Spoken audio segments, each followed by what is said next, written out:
देखिए high school की class में आप पढ़ रहे हैं समांतर श्रेणी प्रश्नावली 5.2 जिसके सवाल नंबर 18 तक हल हो गए हैं। आज की क्लास में 19वें सवाल से हल करते हैं। 19वें सवाल में क्या कह रहा है, देखिए आपके पास बुक होगी, देख लेना उससे। कह रहा है कि सुब्बा राव ने 1995 यानी 1995 में 5,000 रुपए के मासिक वेतन पर कार्य करना प्रारंभ किया और प्रत्येक वर्ष में 200 रुपए में वेतन की वृद्धि हुई, तो किस वर्ष में उसका वेतन 7,000 हो जाएगा। देखिए क्या दिया है उसने, कहता है प्रारंभ में उसका वेतन कितना था, 1995 से उसने नौकरी शुरू की थी 1995 ईस्वी में। प्रारंभ में उसका वेतन 5,000 था। फिर कह रहा है प्रत्येक वर्ष 200 बढ़ता गया, तो दूसरे साल जो होगा इसमें 200 जोड़ देंगे। फिर तीसरे साल क्या होगा, जितना है इतना तो दूसरे साल था, उसमें 200 और जुड़ जाएगा। ऐसे करते करते इसका वेतन पहुंच गया है कितना, 7,000। तो कह रहा है कि किस वर्ष में उसका वेतन 7,000 हो जाएगा, यानी कितने वर्ष में उसका वेतन 7,000 हो जाएगा। पहले इसको हल कर लें। 5,000 में 200 जोड़ेंगे, 5,200 हो जाएगा। 5,200 था, उसमें 200 और जोड़ दिया, 5,400 हो जाएगा। डॉट डॉट 7,000 दिया है कि कितने वर्ष में उसका 7,000 हो जाएगा। देखिए प्रथम पद दिया है, प्रथम पद ए का मान कितना है बेटा, 5,000। सर्वांतर डी बराबर होता है T2 माइनस T1, तो डी बराबर हो गया 5,200 माइनस 5,000। हमें पहले से पता था कि प्रत्येक पद में 200 जोड़ा ही जा रहा है, तो सर्वांतर 200 आना है। अंतिम पद दिया है एल बराबर 7,000। तो कितने वर्ष में कह रहा है, तो माना कि एन वर्ष में उसका वेतन 7,000 हो जाएगा। माना इसको एल से भी लिख सकते हैं और अंतिम पद ही एनवा पद होता है, यानी इसको एन से भी लिख सकते हैं। एन बराबर 7,000, चाहे एल बराबर 7,000 लिख दें। माना एन वर्ष में वेतन 7,000 हो जाएगा, चाहे इसे एन से लिख दें। एन बराबर कितना है, 7,000। जब माना कि एन वर्ष में वेतन 7,000 हो जाएगा, तो एन बराबर 7,000। एन बराबर होता क्या है, A plus N minus 1 into D बराबर हो गया 7,000। ए का मान कितना है, 5,000 plus N minus 1 into d का मान कितना है, 200 बराबर 7,000। ये 5,000 इधर प्लस में, सॉरी 50,000 लिख गया है। 5,000 ये प्लस में है, इधर उधर जाएगा, माइनस में हो जाएगा। तो देखिए एन माइनस 1 और इंटू 200 यानी 200 बराबर 7,000 और माइनस 5,000। तो n minus 1 into 200 equal to, देखिए हम घटाएंगे 7,000 में 5,000 तो बचेगा 2,000। 200 इधर गुणा में उधर भाग में जाएगा। एन माइनस 1 बराबर 2,000 बटे 200। एक जीरो से एक कटा, दूसरे से दूसरा कटा। एन माइनस 1 बराबर 2 का भाग 20 में देंगे, 10 बार जाएगा। एन बराबर 10 प्लस 1, एन बराबर 11। 11वें वर्ष उसका वेतन 7,000 हो जाएगा। 11 वर्ष में कह रहा है किस वर्ष में उसका वेतन 7,000 हो जाएगा। देखिए तो 11 वर्ष में यानी 11वें वर्ष में उसका वेतन 7,000 हो जाएगा। कोई भी सवाल अगर नहीं समझ में आ रहा है, तुरंत उसे कमेंट करके पूछना है आपको। प्रश्नावली 5.2 का सवाल नंबर था आपका 19वां। 11वें वर्ष में वेतन लिखेंगे, 11वें वर्ष में वेतन 7,000 हो जाएगा। अब देखिए 20वां सवाल देखते हैं। 20वां सवाल क्या है, कहता है रामकली ने किसी वर्ष के प्रथम सप्ताह में 5 रुपए की बचत की।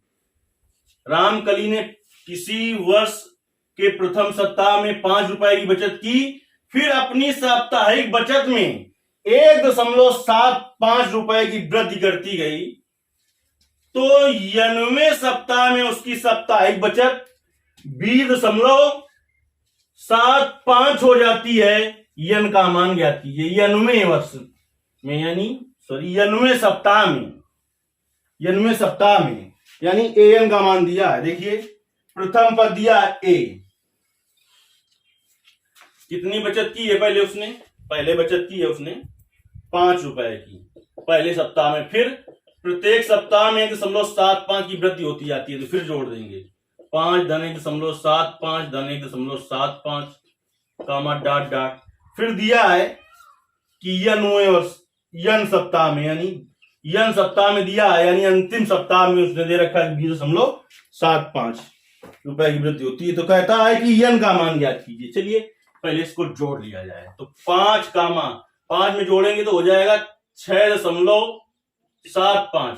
अब 6.75 में और जोड़ दिया जाएगा 1.75, 5 5 10 हुआ, 7 दूनी 14 का 15, 6 1 7 1 हो गया 8। तो अगला पद आएगा 8.50 कामा डॉट डॉट और कामा 20.75। देखिए इसमें क्या क्या दे रखा है, इसने a का मान दे रखा है 5, d बराबर क्या होता है t2 माइनस t1, तो d बराबर हो गया 6.75 माइनस 5, तो d बराबर आ जाएगा बेटा 1.75। और 90वें सप्ताह में यानी an का मान दे रखा है बेटा 20.75। देखिए an बराबर होता क्या है a plus n minus 1 into D बराबर 20.75। अब a का मान रख देते हैं 5 plus n minus 1 into d का मान 1.75 बराबर 20.75। तो ये इधर प्लस में उधर जाएगा माइनस में, तो n माइनस 1 और इंटू 1.75 बराबर 20.75 माइनस 5, तो n माइनस 1 और इंटू 1.75 इक्वल टू 20.75 में यानी 20.75 में 5 घटा देंगे तो आ जाएगा 15.75। चलिए तो n माइनस 1 बराबर क्या आ जाएगा, ये इधर गुणा में उधर चला जाएगा भाग में, तो आ जाएगा कितना 15.75 बटे 1.75। दशमलव के बाद 2 अंक इसमें 2 अंक इसमें, दशमलव हट जाएगा, n माइनस 1 आ जाएगा 1575 बटे 175। तो ऐसा ना करना कि 75 से 75 काट दो, 175 का भाग आप इसमें देंगे, चाहे पहले 5 से काट लें एक बार फिर भाग दें, और नहीं सीधे जब आप भाग देंगे इसका इसमें 9 बार जाएगा। हल करके अपना देख लेना, इसको 9 बार जाएगा तो n बराबर हो जाएगा 9 प्लस 1, तो n बराबर हो जाएगा 10। n का मान कितना आएगा 10 आएगा। अब देखिए प्रश्नावली पूरी हो गई, इसके उदाहरण भी देख लेते हैं। इस उदाहरण शुरू कर देते हैं। पूरे उदाहरण तो इस क्लास में नहीं हो पाएंगे, जितने होंगे फिर आगे बताए जाएंगे। तो दूसरे नंबर तक उदाहरण तो थे जो आपकी वो किस क्लास में थे, सॉरी किस प्रश्नावली में थे, पहली प्रश्नावली में। तीसरे उदाहरण से इस प्रश्नावली में शुरू है। देखिए उदाहरण नंबर 3 जो कि इस प्रश्नावली चैप्टर का तीसरा उदाहरण है और इस प्रश्नावली का पहला उदाहरण होगा। कहता है उदाहरण नंबर 3 में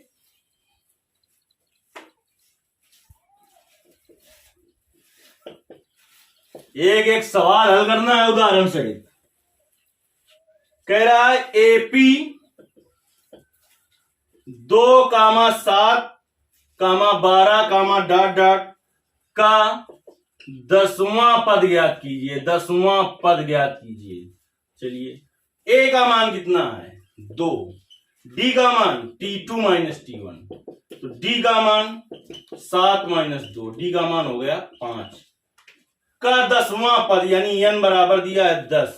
सूत्र लगाते हैं एपी का nवां पद, an या tn कुछ लिखा जा सकता है। an बराबर होता है a plus n minus 1 into D. n का मान है 10, तो a 10 बराबर हो गया a का मान 2 प्लस n का मान 10 माइनस 1 गुणते d का मान 5, तो 2 प्लस 10 माइनस 1 9 गुणते 5, तो 2 प्लस 9 45 और 45 प्लस 2 कितना हो गया 47 हो गया। देखिए उदाहरण नंबर 3 हल हो गया और उदाहरण नंबर 4 हल करते हैं। उदाहरण नंबर 4 में कह रहा है कि एपी 21, 18, 15 डॉट डॉट का कौन सा पद माइनस 81 है। फिर कहता है आपसे साथ ही क्या इस एपी का कोई पद शून्य है, सकारण उत्तर दीजिए। 2 प्रश्न है इस उदाहरण नंबर 4 में। पहले ये बताना है कि क्या इसका कोई पद -81 होगा, और साथ में बताना है कि इस एपी का कोई पद शून्य होगा क्या। तो उदाहरण नंबर 4 देखिए, एपी लिखिए, समांतर श्रेणी एपी का मतलब 21, 18, 15 डॉट डॉट का कह रहा है कौन सा पद -81 होगा, और ये भी बताना है इसके बाद, और इसके बाद ये बताना है कि इसका कोई पद क्या शून्य होगा क्या। चलिए हल कर लेते हैं। ए का मान कितना है, प्रथम पद ए 21 है, डी बराबर T2 - T1 होता है तो 18 - 21, तो डी का मान आ जाएगा -3। माना एपी का यनवा पद -81 है। जब यनवा पद तो किससे लिखते हैं, एन से, एन बराबर हो गया -81। एन बराबर होता क्या है, A plus n - 1 into D बराबर हो गया -81। ए का मान है 21 प्लस n - 1 इंटू डी का मान -3 बराबर -81। देखिए ये इधर प्लस में उधर जाएगा माइनस में, तो n - 1 और इंटू -3 इक्वल टू -81 और -21। तो n - 1 equal to n - 1 into -3 equal to, इसको जोड़ देते हैं, -2 हो जाएगा और ये 10, यानी -102 हो जाएगा। तो n - 1 बराबर कितना आ जाएगा, -102 बटे -3, तो माइनस तो पहले प्लस हो गया। n - 1 बराबर 3 का भाग देंगे, तो देखिए 3 त्रिका 9 हो जाएगा, बचेगा 1, 12, 3 चौको 12, तो n बराबर कितना आ जाएगा 34 धन 1, तो n बराबर आ जाएगा 35। लिखेंगे इस एपी का 35वां पद -81 होगा, यहां पर लिखेंगे इस एपी का, लिखना है यहां पर, इस एपी का 35वां पद -81 होगा। चलिए इसी का एक भाग और है, उसको हल कर देते हैं। कहता है क्या इस एपी का कोई पद शून्य होगा, तो मान ले, माना एपी का यनवा पद शून्य है, यनवा पद शून्य है, तो एन बराबर शून्य हो जाएगा। अब एन बराबर होता क्या है, A plus n - 1 into D equal to 0 दिया है। ए का मान बेटा कितना है, 21 है, प्लस n - 1 इंटू डी का मान कितना है, -3 बराबर 0। ये इधर प्लस का 21 है, उधर माइनस का 21 हो जाएगा। n - 1 इंटू -3 बराबर -21, ये इधर -3 गुणा में उधर भाग में चला जाएगा। n - 1 बराबर हो जाएगा -21 बटे -3, माइनस हो गया प्लस, तो n - 1 इक्वल टू 3 का भाग 21 में देंगे 7 बार जाएगा। n बराबर इधर ये माइनस का 1 है, तो 7 धन 1, n बराबर हो जाएगा 8। तो इस एपी का 8वां पद शून्य होगा, इस एपी का 8वां पद शून्य होगा। चलिए इसके आगे के जो उदाहरण है वो अगली क्लास में बताए जाएंगे। अगर कोई सवाल ना समझ में आए तो उसे जरूर पूछना है कमेंट करके।